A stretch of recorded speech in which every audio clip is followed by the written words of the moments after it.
s'il y avait une recette magique pour être premier sur Google? Insérer un petit mot-clé que tes concurrents ne veulent pas que tu connaisses, qui vont propulser directement en première place sur Google. Alors, je te le dis tout de suite, ça n'existe pas.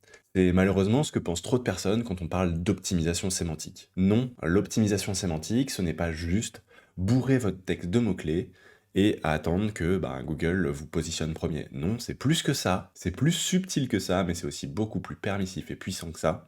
Et c'est exactement ce qu'on va voir dans la vidéo. Bon, on en parle souvent, le SEO c'est multifactoriel, on parle souvent de ces trois grands piliers qui vont être le contenu, qui vont être la technique et qui vont être l'autorité. C'est les trois piliers principaux pour le SEO justement, et pour réussir, l'idée c'est d'avoir coché les différentes cases des différents piliers pour avoir tous les éléments importants pour que Google puisse positionner ton site internet. Pour le contenu, on va avoir justement créer du contenu de qualité, avoir les bonnes intentions de recherche, les bons mots-clés, les bons signaux d'utilisation, que ce soit justement des gens qui restent sur le site, qui le visitent, qui interagissent avec. Pour le côté technique, c'est donner les bons éléments pour que Google puisse justement identifier et parcourir le site internet. Ça veut dire la bonne structuration des pages avec les bons titres, l'optimisation pour qu'elles soient adaptées au mobile, la vitesse de chargement des pages, la sécurité du site, le fameux HTTPS, optimiser les images pour réduire leur taille et avoir les bons éléments comme des halts, ce genre de choses, pour que Google comprenne les images, la structure du site avec un bon maillage interne, bref, lui faciliter la vie pour qu'il comprenne et qu'il puisse explorer ton site internet. Et une brique autorité, c'est avoir des liens entrants, donc les fameux backlinks, des sites externes qui vont faire des liens vers ton site, les signaux sociaux, donc ça veut dire des partages sur les réseaux sociaux, des interactions, des citations de ta marque à différents endroits, et du trafic, qui manifestement ces derniers temps ont pu se prouver comme étant intéressant. Si des gens viennent spontanément sur ton site et non pas que par SEO, ça peut avoir des impacts positifs sur ton ranking, et etc. Et ce qui va nous intéresser aujourd'hui, c'est plutôt la partie contenu, la partie spécifiquement de l'optimisation sémantique. En fait, avant de partir dans l'optimisation sémantique, je te propose qu'on regarde un petit peu comment Google va voir ton site, avec comme si tu te mettais dans le regard de Google, comme si tu te mettais dans l'œil de Google pour voir exactement ce qu'il voit. Et si tu devais justement identifier à quoi ressemble ton site dans l'œil de Google, on pourrait dire que ça ressemble à ça.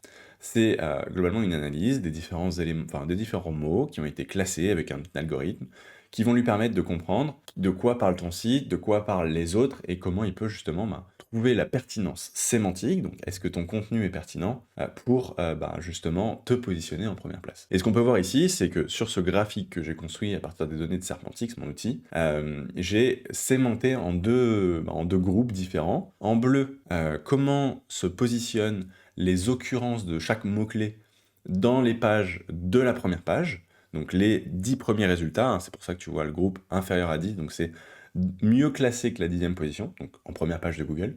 Et en orange, c'est les résultats qui sont moins bien classés que cette première page, donc deuxième page et suivante. Et on peut voir du coup pour chaque mot-clé, donc là on va analyser par exemple appareil pour cette requête meilleur aspirateur, que il y a plus de pages en première page qui parlent de ce mot-clé, ou en tout cas ils en parlent plus souvent que dans les pages suivantes où ils en parlent un petit peu moins souvent, et je t'explique juste après à quoi ça correspond si tu veux un petit rappel de ces petites barres qui s'appellent des diagrammes dans boîte à moustaches. Peut-être que tu l'as vu au lycée. Et si tu dois retenir qu'une seule chose, c'est que ce qu'il y a dans le corps de la boîte, donc c'est cette partie-là, c'est 50% des textes étudiés. Donc imaginons, en l'occurrence, donc ça c'est le nombre de fois qu'un mot-clé est présent, et donc les différents mots-clés en abscisse. Et en fait, 50% des résultats vont avoir des occurrences qui sont dans ce corps. Et en plus de ça, il y a un trait qui correspond à la médiane, c'est 50% des résultats qui ont cette occurrence-là en particulier. Et ce qui nous permet donc de faire abstraction des éléments extrêmes, des articles qui en auraient très très peu, ou des articles qui en auraient vraiment beaucoup, et donc nous concentrer sur à quoi correspondent concrètement les résultats standards d'une première page ou les résultats classiques d'une page 2 et plus. Et donc là, ce qu'on peut voir, c'est que on peut comparer du coup les résultats classiques de la première page versus les pages suivantes, et on peut avoir trois cas d'usage globalement. Soit les corps sont assez similaires, ça veut dire qu'il n'y a pas de différence significative entre la première page et les pages suivantes. Soit c'est un petit peu différent, soit ça l'est très significativement. Et on peut checker ça de façon mathématique pour avoir une idée claire de est-ce que ce mot-clé-là est différenciant ou pas. Et Ce qui nous permet d'identifier 3 grandes catégories. Les catégories du champ lexical commun, ça veut dire les expressions qui vont être importantes pour se positionner, qui permettent de faire comprendre à Google que ton contenu est justement correspondant à ce qui est attendu pour être positionné. Donc ça veut dire à être tout simplement en position, hein, dans le top 100 par exemple, d'une requête donnée. C'est le minimum syndical. Et après, il va y avoir 2 grandes catégories, des catégories du champ lexical rare. Donc ça veut dire qu'en première page, il va être significativement différent qu'en page suivante, donc en termes d'occurrence, d'utilisation de ce mot-clé-là.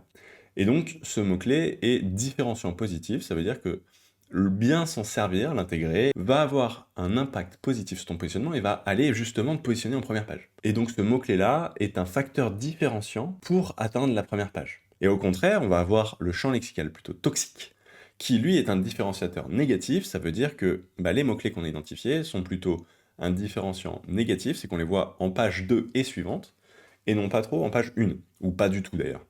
Et donc, on peut se dire que bien qu'il semble parfois pertinent, Google a identifié, ou en tout cas, on a identifié chez les pages uniquement en page 2 et suivante, donc ça peut être un témoignage négatif d'intérêt de Google pour ces expressions en particulier. Et si maintenant on reprend justement notre graphique dans les yeux de Google, donc ça c'est tous les mots pour une requête donnée, on voit qu'il y a des mots qui sont assez similaires, par exemple prix pour le meilleur aspirateur. Il n'y a pas de différence significative entre les deux, entre la première page et les autres, mais par contre, c'est un mot-clé important qui est utilisé fréquemment, qui va donc être important pour se positionner. En revanche, dans le mot-clé sac, là on voit qu'il y a une vraie différence positive entre les pages qui sont positionnées en première page de Google et les pages qui sont après. Et donc, là c'est intéressant d'insister particulièrement là-dessus, donc peut-être que les meilleurs aspirateurs, il y a un vrai intérêt pour une rubrique spécifique pour les aspirateurs sac. Et on va avoir ça à peu près partout.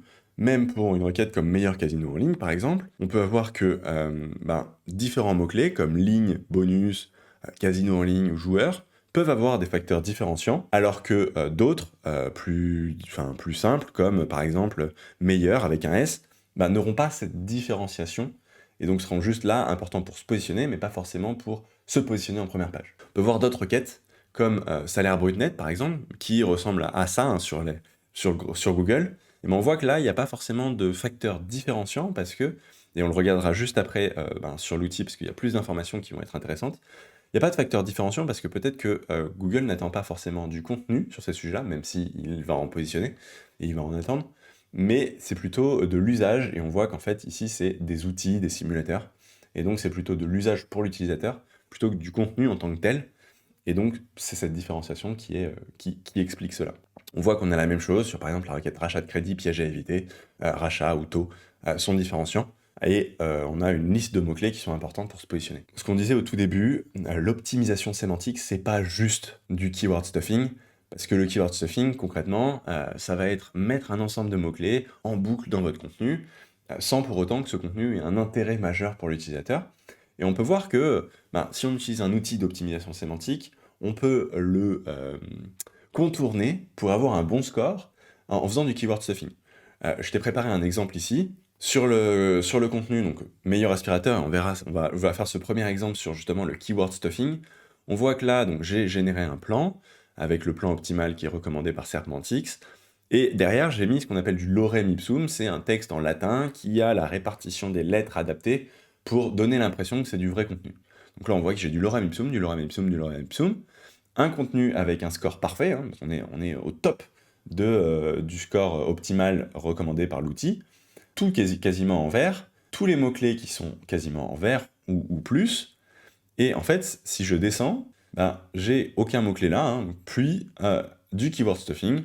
Je l'ai fait rapidement comme ça en mettant la liste des mots-clés pour avoir mon résultat et pouvoir te le montrer là, mais j'aurais pu faire l'effort et intégrer aspirateur, par exemple, entre deux mots, ça aurait rien changé à l'aspect visuel, mais sauf que derrière, moi j'ai tous mes mots-clés, et donc un score qui est parfait.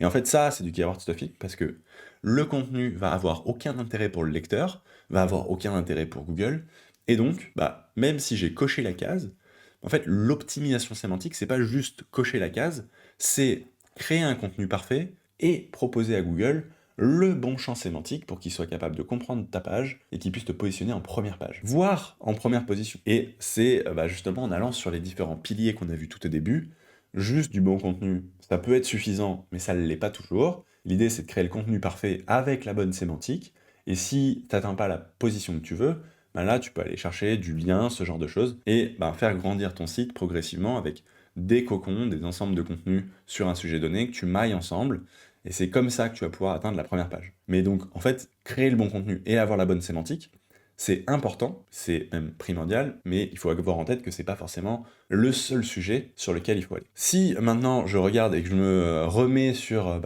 l'optimisation sémantique, on voit que sur les différents guides que j'ai créés pour l'usage, on va avoir des résultats qui présentent les mots-clés importants. Donc on a le score, donc là j'ai demandé à l'outil de me générer le plan optimal qu'on voit sur la gauche, et ici, donc dans l'onglet optimisation, je vois que mon score est actuellement mauvais, hein, donc il faut que je travaille mon optimisation avec les différents éléments.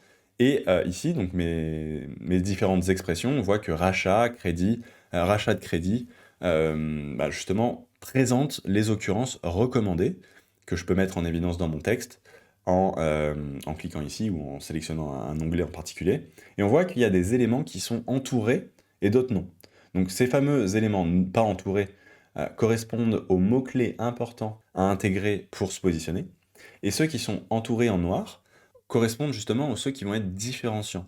Qu'on voit ici par exemple rachat de crédit ou durée de remboursement, qui sont entourés en noir. Et en fait, ces mots, ces expressions-là, vont être différenciantes pour vous inciter à justement passer en première position sur Google. Et on voit qu'ici, on a les expressions à éviter, donc ceux qui sont toxiques, par exemple profil emprunteur, ils sont uniquement utilisés en position 18 et 21. Donc c'est plutôt, ça peut être pertinent, mais c'est plutôt, à part si tu sais exactement ce que tu fais, à éviter. Alors que durée de remboursement, on voit qu'on est utilisé donc en première page, un peu après, mais quand même beaucoup en première page. Et si je veux en savoir un petit peu plus sur ma répartition des mots-clés dans les différents candidats, je peux avoir une heatmap, donc une carte de chaleur en français, comment j'utilise chacun des mots-clés dans mon contenu et comment chaque concurrent va utiliser le mot-clé. Donc rachat de crédit, là je l'ai actuellement 13 fois, et on voit qu'en première page, ils sont quand même un petit peu plus souvent utilisés qu'en page 2 et suivante. Et si je vais par exemple sur durée de remboursement, ici donc il y en a plus en première page et assez peu en vrai en page suivante.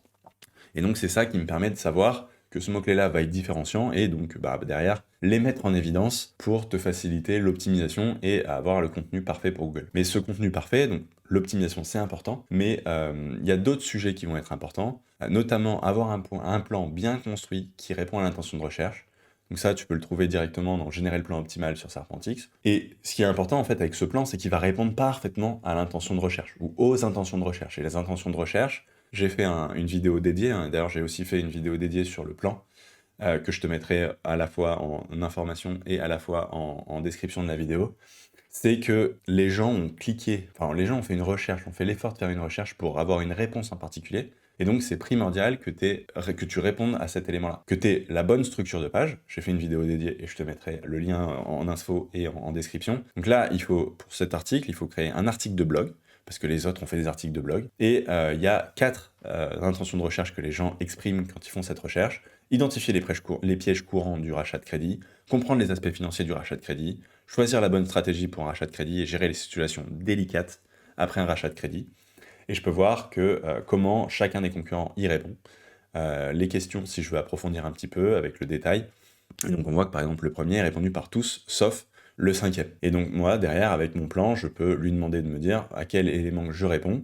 Et donc ici, il va aller analyser mon contenu pour me dire quels sont les éléments auxquels je réponds. Et là, vu que c'est le plan optimal, c'est souvent le cas, je vais avoir une bonne réponse à toutes les intentions de recherche, ce qui me permet d'avoir un contenu de qualité, enfin en tout cas bien structuré, qui répond à l'objectif, bien le rédiger derrière, lui apporter les éléments dont on va avoir besoin, à la fois ces vidéos, ces images, le bon maillage interne, et tous ces éléments-là, les sources, du contenu de qualité, hein, ça veut dire soit des expériences, des faits réels, des faits concrets, des témoignages, des chiffres, bref, le contenu que tu rêverais de pouvoir lire pour la réponse à cette question-là, et la peau d'optimisation sémantique.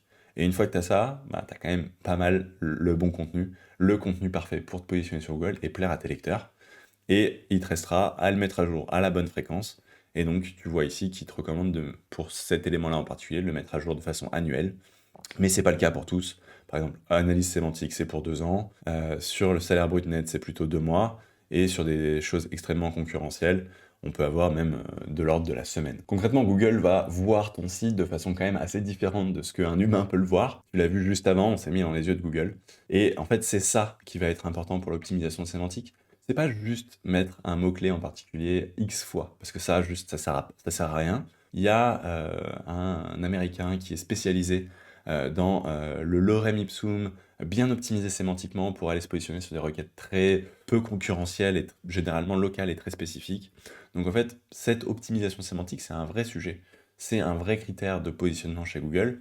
Mais moi, ce que je peux te conseiller, c'est pas juste faire ça, parce que à part si tu es un expert SEO et que tu es en train de faire de la R&D, que tu as envie de faire des tests, bah, c'est un vrai risque de perte de temps. Non, moi, ce que je te conseille, c'est de créer le meilleur contenu.